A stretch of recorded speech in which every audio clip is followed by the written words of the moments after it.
Spoštovane gledalke, spoštovani gledalci, lepo pozdravljeni na kanalu televizije AS, tokrat spet iz Bruslja in spet z novim sogovornikom oziroma novo sogovornico, gospo Romano Tomc, evropsko poslanko Slovenske demokratske stranke. Lepo pozdravljeni pred našim mikrofonom.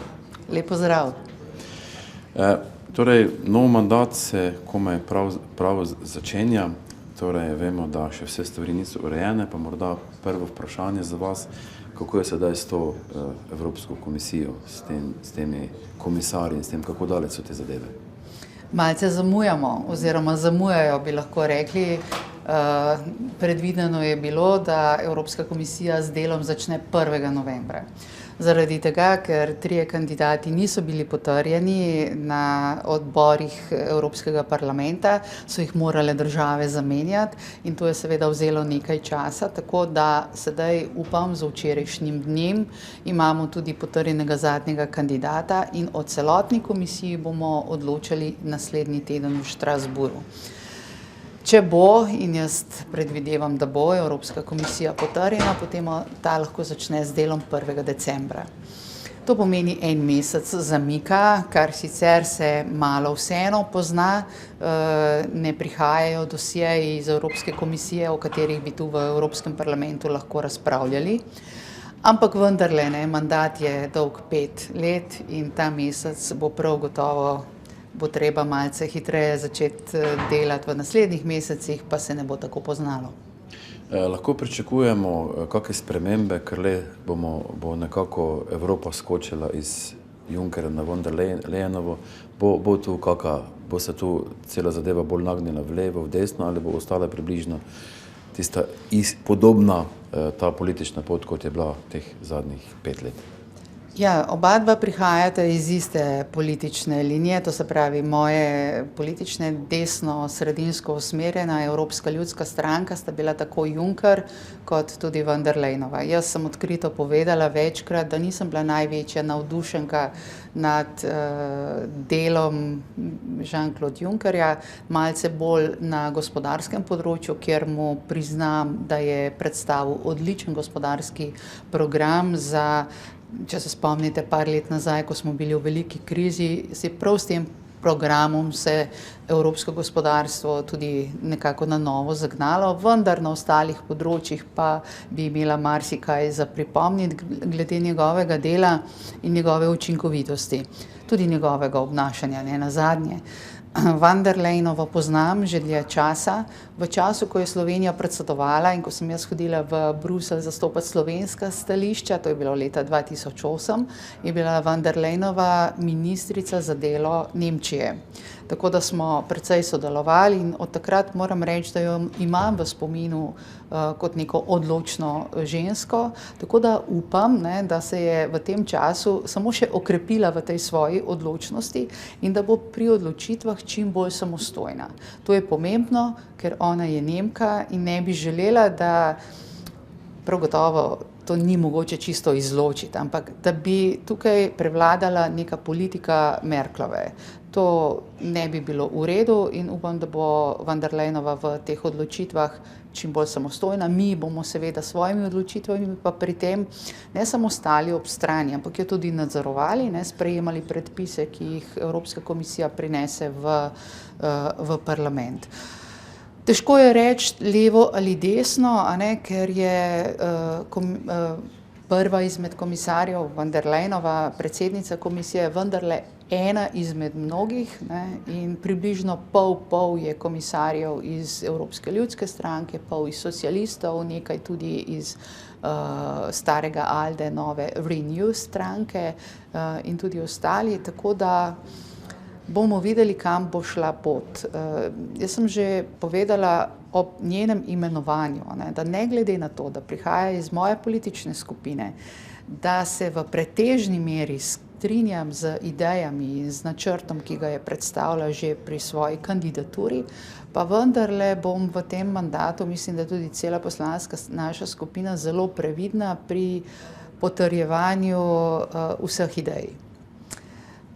upam, da ne bo tukaj na račun tega, da bi se nekako izognili našim vrednotam, pa našim ciljem, našim pričakovanjem Evropske ljudske stranke, tiste, ki so za nas zelo pomembni, da bi se v želji po ugajati drugim ali pa sklepanja kompromisov, pridobivanja glasov, da bi odšli preveč daleč z naše poti. No in na to bomo zelo pozorni. Na ene izmed vaših, bom rekel, paradnih področji dela je zagotovo sociala. In veliko se sedaj tu govori v Bruslju o tej vseevropski minimalni plači. Kaj se dejansko na tem področju dogaja? Na tem področju se je že dogajalo. O minimalni plači smo že govorili, vendar seveda so stališča tako različna, da nismo še uspeli najti skupne rešitve. Dilema je ena, pola sta pa dva. Eni zagovarjajo, da mora biti minimalna plača določena iz Bruslja in jo morajo države članice upoštevati. Določena naj bi bila pa čim bolj podrobno. Če že ne v absolutnem znesku, pa vsaj nekem relativnem znesku, recimo kot razmerje do povprečne plače. Drugi, med katere spadam pa tudi sama, pa zagovarjamo stališče, da naj se Bruselj ne vtika v to, kakšna bo minimalna plača v posamezni državi, ker seveda države smo zelo različno razvite, imamo zelo različno zgodovino tega dogovarjanja o minimalni plači in da naj Bruselj ostane pri tem, da reče, vsaka država naj določi minimalno plačo. Kako pa jo bo določila, se pa mora odločiti sama. Glejte, minimalna plača v Luksemburgu je 1900 evrov. Potem imamo minimalno plačo, ki je nekaj čez 200 evrov v Bolgariji. Kako bomo našli tukaj nek enoten vzorec za vse? In mislim, da se zelo veliko mojih kolegov, vsaj v Evropski ljudski stranki, strinja s tem in je na tem stališču, da minimalno plačo morajo določiti socialni partnerji. Mislim, da bi bilo to najbolj prav. Socialni partnerji so sindikati in delodajalci. Vlada ni socialni partner, vlada je stranka v postopku oziroma mediator med tema dvema socialnima partnerjema. Vse skupaj, ta trio, pa se mu reče, ko se oni dogovarjajo, socialni dialog. Pri nas se je zgodilo že nekajkrat, da je vlada sama s socialnim partnerjem, sindikatom, sklenila dogovor o višini minimalne plače in zato so delodajalci tudi zapustili to socialno dogovarjanje, kar se mi zdi velika škoda. Prav bi bilo, da se delodajalci in sindikati sami zmenijo, vlada pa to samo nadzira. Ja, ampak vseeno ima tu na nek način tudi vlada platne škarje v rokah, kajti vseeno ono obremenjuje plače, ona daje davke in prispevke in vse te stvari. Mislim, kakšne možnosti vi tu vidite, recimo iz strani vlade, kaj bi lahko storila? Ne, tukaj se pa nekako ne strinjava. Res je, da na plačo pridajo davki in prispevki in da seveda od tega, koliko je visoka plača, ima tudi država nekaj v svojem proračunu, pa zdravstvena blagajna nekaj dobi, pa pokojninska blagajna tudi. Ampak vendar, kdo pa izplačuje plačo in čigav strošek je to, potem pa vemo, da je plača strošek delodajalca. In ker je plača strošek delodajalca, se morata delodajalec pa sindikat v imenu delavcev zmeniti, koliko bo ta minimalna plača. Glejte, mi morda, je pri nas ta socialni dialog ali pa sindikati pa delodajalci se ne jemljajo kot neki, kredibilni partnerji. Pred nedavnim sem govorila s kolegi iz Norveške, tam imajo socialni dialog na takšnem nivoju, da si vsi tega dogovarjanja samo želijo. In mi poznamo iz naše pretekle prakse veliko podjetij, ki so goljufala, ki so okoli prinašala delavce, ki so slabo plačevala, ki niso plačevala plač, še manj pa prispevkov, recimo.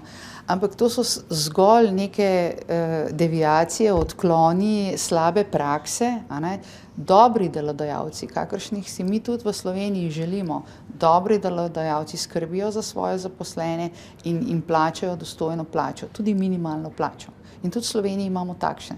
Tiste, ki pa tega ne zmorejo, tiste, ki so pa ustanovili podjetje zato, da golfajo, tisti pa najbolj, da takoj zaprejo vrata, ker bodo s tem naredili najmanj škode. Sami ste rekli, treba je včasih zapreti vrata. Vemo, da pri nas imamo v Sloveniji težave z temi migranti, s temi prehajanjami meje. Mislite, da ima Slovenija dovolj zaprta vrata, še jih mora bolj zapreti, oziroma kako vi gledate na te težave na južni meji za Hrvaško? Mi imamo nekaj vrat, tudi na južni meji, uradnih, skozi katera tudi jaz vstopam v državo, ko pridem recimo če grem iz Hrvaške, recimo. Ne. To se pravi, da vrata imamo in ta vrata so odprta. Na teh vratih so tudi ustrezno usposobljeni ljudje, ki pregledujejo naše dokumente, če jih imamo vse potrebno, da lahko vstopimo v državo. Tisto, kar pa mi nimamo urejeno, pa je tisto področje med enimi in drugimi vrati. A ne. Tam pa nam ljudje žal še vedno prehajajo ilegalno skozi čez mejo, a ne? In tam pa očitno nimamo dovolj kadra, dovolj usposobljenih ne vem, policistov ali pa civilnih ljudi, tudi zaščite ali vojske, ki tudi pomaga, da bi preprečili te ilegalne vstope. In ko smo imeli en ilegalni prehod, dva ilegalna prehoda na dan, so bile to sem pa tja novice. Danes vidimo, da smo prišli do številke 100, ki se ponavlja iz dneva v dan in to bi nas morali resno skrbeti. Tako da, ja, vrata naj bodo odprta tam, kjer je to predvideno, ljudje naj prihajajo z ustreznimi dokumenti, tisti, ki pa dokumentov nimajo, tisti, ki pa želijo na ilegalen način priti v Slovenijo, pa pač sem ne morejo. Vemo, da zunanja meja Evropske unije je dejansko na hrvaško-bosanski meji. Kako vi gledate na to, Hrvaška v Schengen, da ali ne? Moje stališče je da. Seveda obstaja, to je zdaj zelo hitro, enostavno vprašanje oziroma odgovor, za katerim se pa skriva veliko razlogov, a ne, zakaj da. Jaz mislim, da najprej zaradi tega, ker bi bilo za Slovenijo dobro, če ni zunanja meja Schengena. Za nas bi bilo to manj obremenjujoče. Naj se Schengen prestavi na jug in mi skupaj z vsemi možnimi kapacitetami, ki jih tudi nudi Evropska unija, tudi v obliki dodatnih ljudi, a ne, ki jih pošle, smo neko obalno stražo oziroma neke te enote formirali, ki lahko pomagajo tudi Hrvaške. Slovenija bi tudi lahko pomagala. S tem bi bili mi varovani dvakrat, po moji oceni.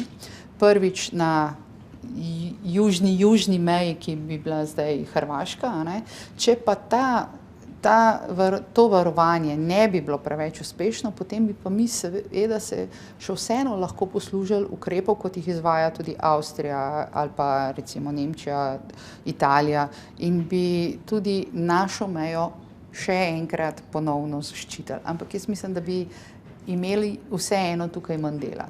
Drugi razlog, zakaj da, poglejte, Slovenija ne more izvajati nekih revanšističnih ukrepov, zato ker je njena sicer zunanja politika na področju, predvsem kar se tiče arbitraže, bila popoln fiasko. A ne?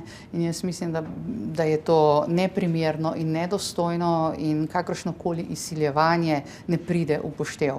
Jaz mislim, da smo mi za to dogovarjanje s Hrvaško, kaj bi morali dobiti v zameno za to, da Hrvaško spustimo in v Evropsko unijo in v Schengen, že zdavnaj zamudili in da to pač ni nek faktor. Tako da ja, zagovarjam to, da Hrvaški pomagamo do vstopa v Schengen, da ji pomagamo tudi pri varovanju zunanjih meja.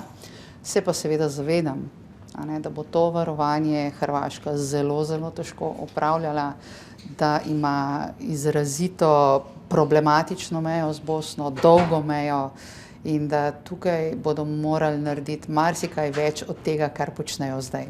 Zdaj izpolnjujejo neke tehnične pogoje, mislim, da tudi ne vseh, kot je Evropska komisija ugotovila, da morajo še nekaj napora tukaj narediti, ampak upam, da ga bodo čim prej. Gospa Tomc, hvala lepa za obisk našega studia.